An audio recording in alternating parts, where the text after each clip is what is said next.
Petit exercice sur l'induction magnétique aujourd'hui. Une bobine non résistive, c'est-à-dire elle n'a pas de résistance interne, d'inductance L égale à 3 fois 10 puissance moins 2 Henry, est parcourue par un courant variable, c'est-à-dire le courant dépend cette fois-ci du temps, égal à moins 5T plus 2 en ampères et le temps T en secondes. Déterminer la durée nécessaire pour annuler ce courant.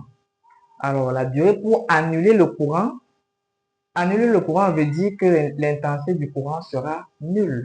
Je pose alors I égale à 0. I égale à 0, ça va impliquer moins 5T plus 2 égale à 0. Du coup, on aura moins 5T égale à moins 2. J'enlève les moins. T égale à 2 cinquièmes qui donne 0,4 secondes. Voilà la première question. Ensuite, calculer la FEM induite dans la bobine. La FEM, c'est la force électromotrice.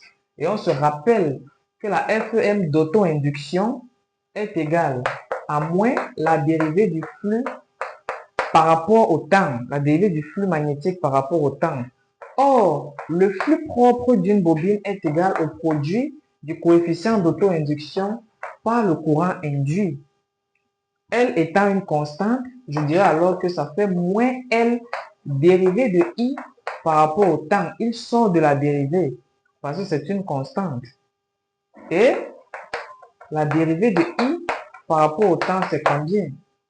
La dérivée de moins 5T par rapport à T, c'est moins 5.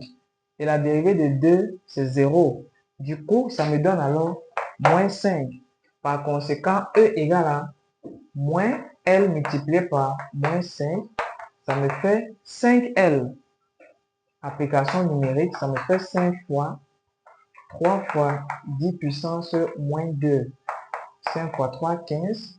Ça me fait 1,5 fois 10 puissance moins 1 volt. Voici la FEM d'auto-induction de notre bobine. C'était tout pour cette vidéo. Likez, abonnez-vous et partagez si vous avez aimé. À plus pour la prochaine.